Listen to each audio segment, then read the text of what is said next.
इसलिए सबको नमस्कार दोस्तों। आज हम लोग चलेंगे 10वीं क्लास के हिंदी काव्य खंड के पहला चैप्टर, जिसका नाम है राम नाम बिनु बिरथे जगी जन्मा।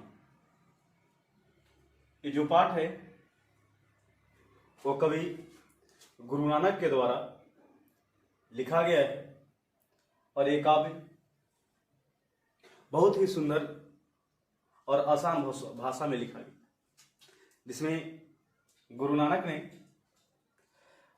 श्री राम के प्रति अपने भक्ति को बताते हैं और इस पंक्ति के माध्यम से, इस काव्य के माध्यम से कवि ने श्री राम के प्रति भक्ति अत्यंत ही सरल भाषा में और बहुत ही गहन प्रेम को दर्शाया। तो आज चलेंगे 10वीं क्लास के हिंदी के काव्य खंड ये पहला चैप्टर, जिसका नाम है राम नाम बिनु बिरथे जगी जन्मा। इसमें बताया जाता है कि राम के प्रति गुरु नानक की भक्ति इतनी है कि उन्होंने इस काव्य की रचना करने के लिए मजबूर हो गए। और देखिए, इनके पहले गुरु नानक की जीवनी के बारे में देखेंगे। सुनिए ध्यान से इसे देखेंगे। कहता है गुरु नानक का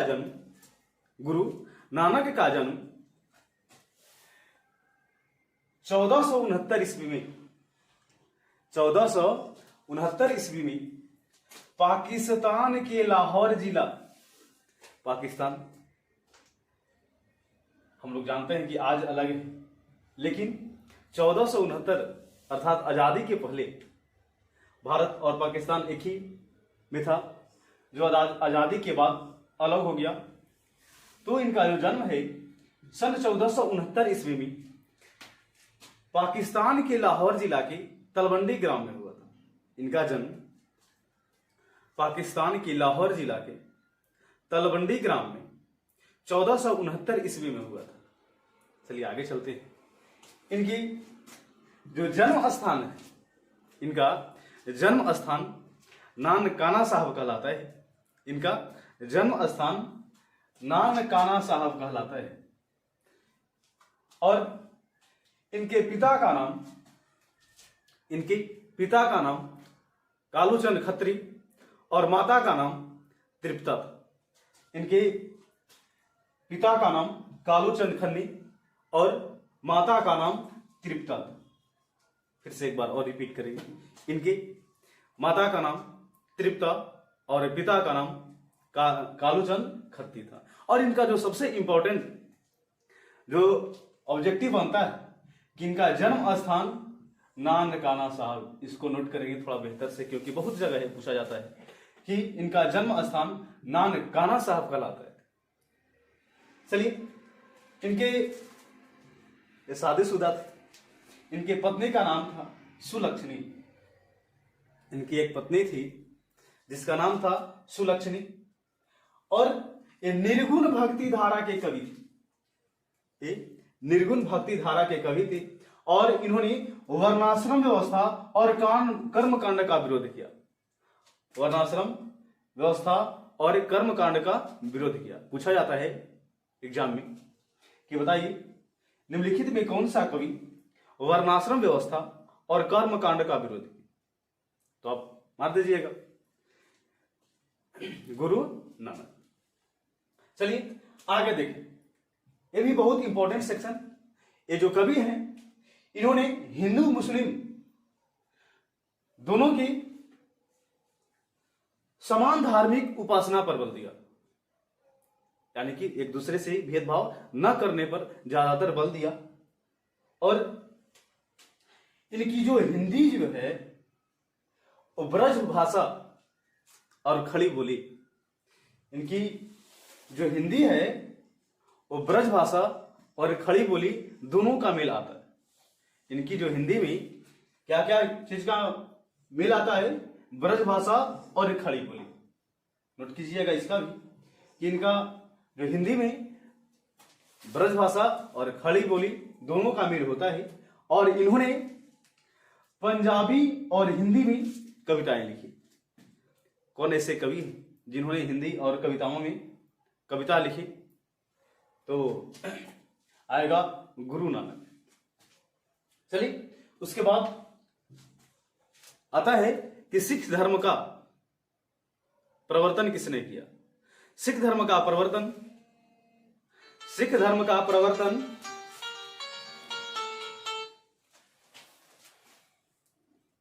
गुरु नानक ने किया। सिख धर्म का प्रवर्तन गुरु नानक ने किया और इन्होंने मुगल सम्राट के बाबर से इनकी भेंट हुई थी। आता है एग्जाम में, बहुत बेहतर ये भी प्रश्न है कि मुगल सम्राट के किस शासक से गुरु नानक की भेंट हुई थी? तो मारिएगा बाबर। चलिए आगे देखिए। तथा इसकी रचनाओं का संग्रह सिखों का 5वां गुरु अर्जुन देव ने 1604 ईस्वी में किया, जो आगे चलकर गुरु ग्रंथ साहिब से प्रसिद्ध हुआ। इनकी रचना का संग्रह सिखों के 5वें गुरु अर्जुन देव ने 1604 ईस्वी में किया, जो आगे चलकर गुरु ग्रंथ साहिब के रूप में प्रसिद्ध हुआ। आता है कि सिखों के 5वें गुरु कौन है? गुरु अर्जुन देव। सिखों के 5वें गुरु अर्जुन देव। इन्होंने इनकी रचनाओं का संग्रह किया गुरु नानक की, जो आगे चलकर गुरु ग्रंथ साहिब के रूप में प्रसिद्ध हुआ। गुरु ग्रंथ साहिब के रूप में प्रसिद्ध हुआ। और इनकी जो प्रमुख रचनाएं हैं, जिसका नाम है जपुजी, आशा दीवार, सोहिला और रहीरास। इनकी जो रचनाएं हैं जपुजी, आशा दीवार, हरिरास और सोहिला, इसकी प्रमुख रचना। पूछा जाता है कि जपुजी किनकी रचना है? जपुजी किनकी रचना है? गुरु नानक की। आशा दीवार किसकी रचना है? गुरु नानक की। रहीरास किसकी रचना है? गुरु नानक की। और सोहिला किसकी रचना है? गुरु नानक की। अब ये जो है, इन्होंने 1539 ईस्वी में वाह गुरु कहते हुए अपने प्राण त्याग दिए थे। पूछा जाता है कि बताइए गुरु नानक ने क्या कहते हुए अपने प्राण को त्याग दिए? तो गुरु नानक ने वाह गुरु कहते हुए अपने प्राण को त्याग दिया। ये बहुत इंपॉर्टेंट सेक्शन है परीक्षा के दृष्टिकोण से, क्योंकि जितने से भी ऑब्जेक्टिव बनते हैं वो सभी आपको यहां पर हमने लिखवा दिए। इसके पढ़ने के बाद उम्मीदतः आपको एक भी सब्जेक्टिव और ऑब्जेक्टिव छूटने की आशा नहीं है कि छूट जाए। चलिए, अब इसकी जो लिखा गया है कविता, उसके अर्थ को आसान भाषा में समझें कि इसका अर्थ क्या है और कवि ने क्या कहने का प्रयास किया इस कविता के माध्यम से। चलिए, आज जो हम लोग पढ़ रहे थे, राम नाम बिनु बिरथे जगी जन्मा, उसकी संपूर्ण व्याख्या को देखिए और आनंद उठाइए कि गुरु नानक ने किस भाव में राम के प्रति ये जो प्रेम है इसको दर्शाते हैं और क्या कहते हैं। सुनिएगा। राम नाम बिन बिरथे जगी जन्मा। राम मतलब ईश्वर। आप लोग सब नाम जानते हैं कि राम मतलब क्या होता है। बिनु मतलब होता है बिना, अबिरथी मतलब व्यर्थ, और जगी मतलब संसार, और जन्मा मतलब जन्म। यानी कि कवि कहते हैं कि राम नाम के बिना जगत में जन्म लेना ही बेकार है। ये गुरु नानक इतना राम के भक्ति के प्रति लीन है कि कहते हैं राम नाम बिनु बिरथे जगी जन्मा, यानी कि राम नाम के बिना ये जगत में जन्म लेना व्यर्थ माना जाता है। क्वेश्चन पूछेगा आपसे कि बताइए कभी किसके बिना जगत में जन्म लेना व्यर्थ सिद्ध करता है। तो कभी राम नाम के बिना इस जगत में जन्म लेना व्यर्थ सिद्ध करता है। कभी राम नाम के बिना जगत में जन्म लेना व्यर्थ सिद्ध करता है। दूसरा लाइन सुनिए क्या कहते हैं। भिखू खावे हे भिखू बोले, बिनु नावे निह फल मटी भ्रमना। क्या कहते हैं कि जो व्यक्ति राम नाम शब्द का उच्चारण नहीं करता है, और भिखू, भिखू मतलब विष, भिखू बोले भिखू खावे निष्फल मटी भ्रमना, यानी कि जो व्यक्ति राम नाम शब्द का उच्चारण नहीं करता है, उसकी जो वाणी है वो विष के समान हो जाती है, अर्थात जहर के समान हो जाती है। चलिए यहां से भी आपको एक सेक्शन से प्रश्न पूछे जाएंगे कि वाणी विष के समान कब हो जाती है। तो वाणी विष के समान तब हो जाती है जब जिस व्यक्ति के मुख से राम नाम शब्द का उच्चारण नहीं होता है, तो वाणी विष के समान हो जाती है। चलिए उसके बाद आगे देखिए, जो गुरु नानक हैं राम की भक्ति में लीन हैं और कहते क्या हैं। पुस्तक पाठ व्याकरण बखान, संधिया कर्म निकाल करे। कहते हैं कि पुस्तक पाठ और व्याकरण पढ़ने से और संधिया क्रम यानी कि शाम के झाल ढोलक बजाने से, ये सब कर्म निकाल कर, ये सब कर्म निकाल दीजिए अपने मन से, भ्रम से कि हाँ हम संध्या क्रम व्याकरण पाठ मंत्र का उच्चारण करा करके गुराम को प्राप्ति कर लेंगे, हमें मुक्ति मिल जाएगी। आगे कहते हैं बिनु गुरु बसवत मुक्ति कहाँ प्राणी। कहते हैं कि बिना गुरु के आपको मुक्ति नहीं मिलेगा, बिना राम के बिना आपको मुक्ति नहीं मिलेगी। प्राणी राम नाम बिनु उर्जी मरे। और जो व्यक्ति राम नाम शब्द का उच्चारण नहीं करता है, राम का पूजा नहीं करता है, उसकी उपासना नहीं करता है, वह व्यक्ति अरुझी मरे, यानी कि वो व्यक्ति उलझ करके मरता है। चलिए आगे फिर से सुने। कहते हैं दंड कमंडल शिखासुत, धोती तीर्थी गौनु अति भ्रम नहीं करे। कहते हैं क्या आप समझ लिए कि दंड, हाथ में डंडा लेने से, हाथ में कमंडल टांग लेने से, शिखा यानी कि जो है बाल लेने से, जटा बढ़ा लेने से, सुत और धोती पहन लेने से, और तीर्थ गौनु मतलब तीर्थ स्थान, पटना, आगरा, वृंदावन और अनेक तीर्थ स्थान पर जाने से आपको मुक्ति नहीं मिलेगी। राम नाम शांति ना आवे, और जब तक आप राम के नाम नहीं लीजिएगा जब तक शांति नहीं मिलेगी। जब भी हरि हरि नाम सुपारी पावे, और जो हरि का नाम जपते हैं उसके सभी काम पूर्ण हो जाते हैं, उसके सभी काम पार लग जाते हैं। जटा मुकुट तन भस्म लगाई, जटा मुकुट तन भस्म लगाई। क्या कि जटा बढ़ा लेने से, शिखा बढ़ा लेने से, मुकुट पहन लेने से, तन में भस्म, भस्म मतलब होता है राख रगड़ लेने से, वसन छोड़ी तन नग्न भया, और वस्त्र को त्याग कर धोती पहन लेने से आपको ईश्वर की प्राप्ति नहीं होगी। अर्थात कभी नहीं जटा मुकुट, तन भस्म लगाई, दंड कमंडल, शिखासुत इत्यादि कर्मों को व्यर्थ सिद्ध करते हैं राम नाम के बिना। क्या जब तक राम नाम शब्द का उच्चारण नहीं करते हैं तो जटा बढ़ाना, मुकुट धारण करना और तीर्थ जाना और तन में भस्म लगाना, ये सब व्यर्थ है। पूछेगा आपसे क्वेश्चन कि बताइए कवि ने राम कीर्तन के आगे किन किन कर्मों को व्यर्थता सिद्ध करता है? तो कवि ने राम कीर्तन के आगे दंड कमंडल, शिखासुत, धोती और तीर्थ गौनु मतलब तीर्थ जाने पर ये सब को व्यर्थ सिद्ध करता है। और कहते हैं इसमें जेते जी अंत जल थल महियल,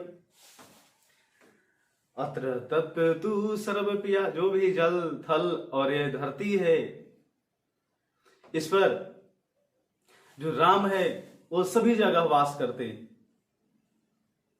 गुरु प्रसादी रख ले। कहते हैं गुरु नानक कि मैंने जो कहा गुरु के बारे में, श्री राम के बारे में, उसको अपने झोली में रख ले।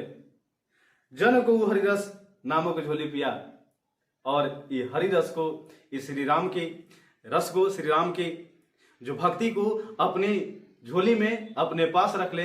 इससे आपके सभी काम बनेंगे और बिगड़े हुए काम बनेंगे। अर्थात कवि ने राम के भक्ति के कारण, राम के भक्ति के आगे सभी को व्यर्थ सिद्ध करता है।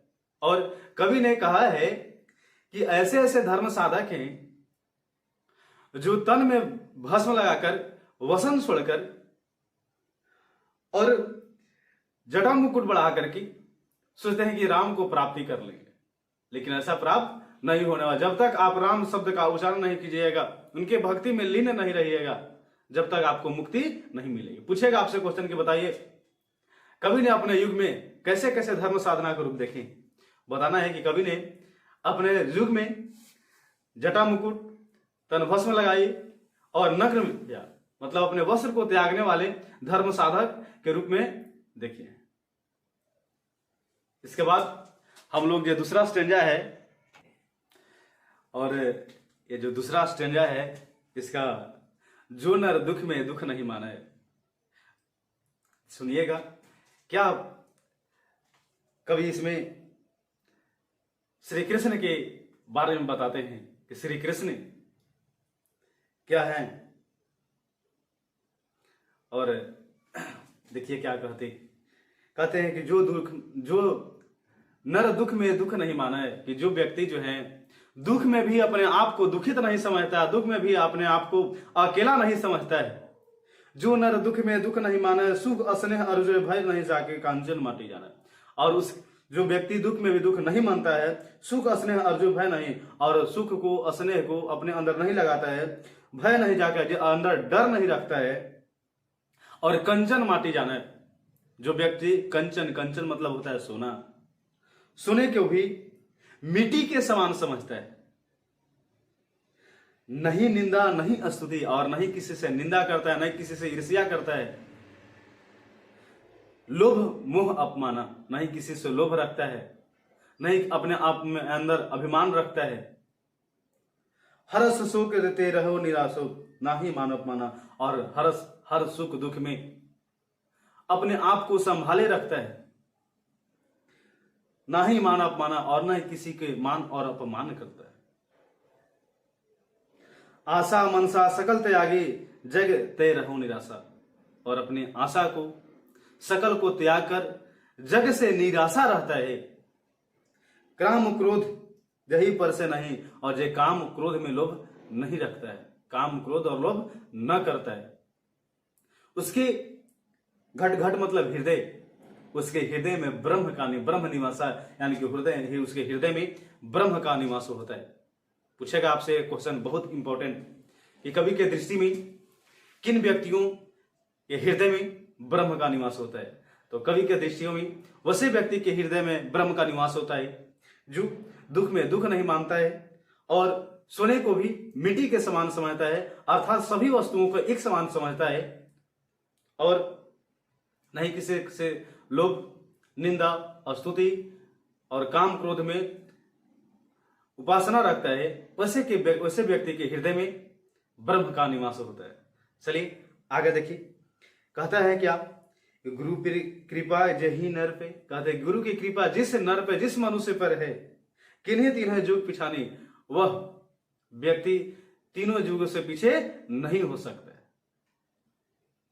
नानक लीन भयो, और कहते हैं कि गुरु नानक जो है लीन हो गए हैं श्री कृष्ण के भक्ति में, गोविंद के भक्ति में। जो संग पानी, जिस तरह से पानी में पानी मिलाने से पता नहीं लगता कि किस पानी किस तरफ गया, उसी तरह से कवि कहते हैं कि मैं भी श्री कृष्ण के भक्ति में इस प्रकार लीन हूं जैसे पानी में पानी लीन हो जाता है। चलिए इसके साथ इसका जो प्रश्न उत्तर है वो हम एक पीडीएफ के माध्यम से, एक वीडियो के माध्यम से ही आपको कल प्रोवाइड करा देंगे। चलिए इसके लिए थैंक्स। और जो भी स्टूडेंट ऑनलाइन देख रहे हैं उनसे आग्रह है कि कृपया इसको आप स्क्रीनशॉट ले लें और अपने परीक्षा में हमारी भी कुछ भागीदारी को समझें और ज़्यादा से ज़्यादा बेहतर नंबर लाएं। चलिए ले लिया जाए स्क्रीनशॉट इसका।